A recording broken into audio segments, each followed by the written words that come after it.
तर सख्यांनो, तुम्हाला पण असा घरगुती पद्धतीने आपला हाताचा केलेला रस बनवायचा आहे का आमरस? कोणाकोणाला हा आमरस असा हाताने केलेला आवडतो? तर तुम्ही मला नक्की कमेंटमध्ये सांगा. चला तर आपण आता रेसिपीला सुरुवात करूया. नमस्कार सख्यांनो, मी नैना सोलापूरकर या माझ्या यूट्यूब चॅनलमध्ये आपलं सर्वांचं स्वागत आहे. तर सगळ्यांना श्री स्वामी समर्थ. आज बनवत आहोत आपण आमरस. आमरस म्हणजे आंब्याचा रस. तर आपण घरगुती पद्धतीने आणि हाताने बनवणार आहोत हा रस. मिक्सरमध्ये न वाटता न काय करता हा मी मिक्सरमधल्या सारखाच रस बनवणार आहे. ते तुम्ही व्हिडिओ शेवटपर्यंत बघा. आणि कोणाकोणाला मिक्सरमधला रस आवडतो किंवा हाताने केलेला रस आवडतो ते मला नक्की कमेंटमध्ये सांगा. चला तर आपण आता रस बनवायला सुरुवात करूया. तर आता इथे एक एक करून मी असा आंबा असा लूज करून घेणार आहे, की जेणेकरून आपल्याला हा हाताने रस बनवायचा आहे. त्याच्यामुळे मी हातानेच हे करून घेणार आहे. ह्याला लूजमध्ये असे एक एक आंबा मी या पद्धतीने असा लूज करून घेणार आहे. तुम्ही पाहू शकता. असं हा आंबा लूज झाल्यानंतर हे जे तोंड आहे ते आपल्याला काढून टाकायचे आहे. तर अशाच पद्धतीने मी दुसराही आंबा लूज करत आहे. तुम्ही पाहू शकता. असाच आपल्याला दाबत राहायचं आहे.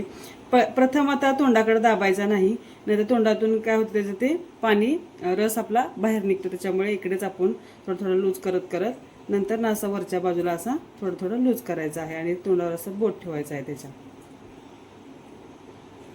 हे बघा, तुम्ही पाहू शकता. असा हा लूज आपला आंबा झालेला आहे. आणि मग नंतर ना आपलं हे तोंड असं काढून ठेवायचं.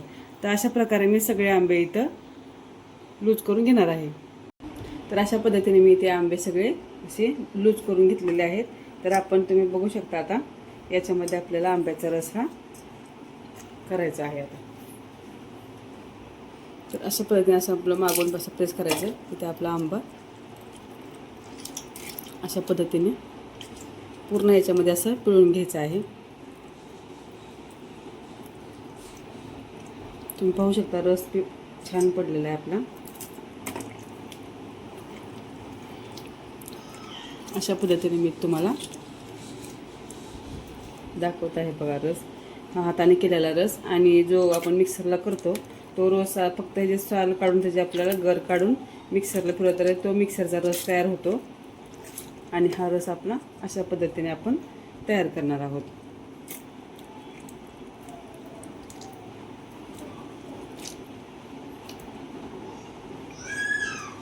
तर तुम्ही पाहू शकता. मी अशा प्रकारे इथे सगळे आंब्याचे इथे काढून घेतलेलं आहे.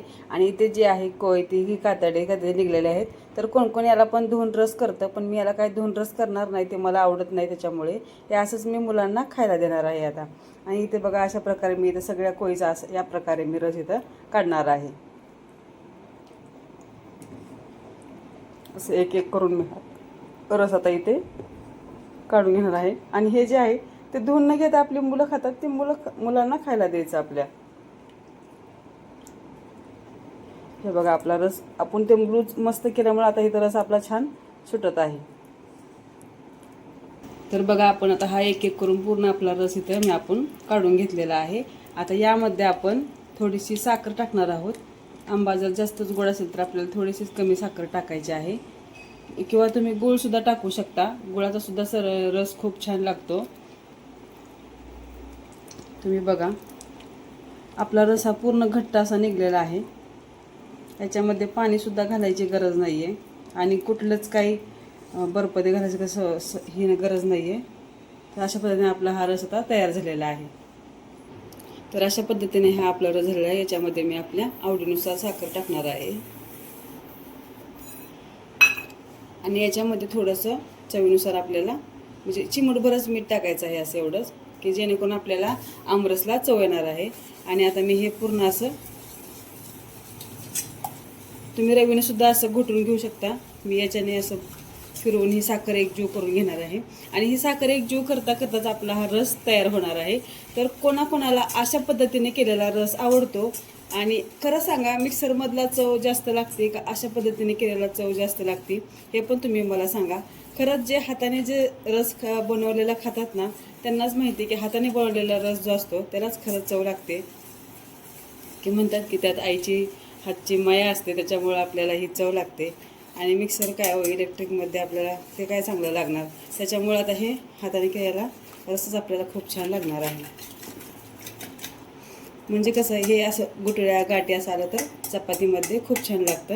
याच्यासंग तुम्ही गव्हाच्या पिठाचे धिरडे हे पण खाऊ शकता. त्याच्यासोबत मी आता चपाती बनवणार आहे.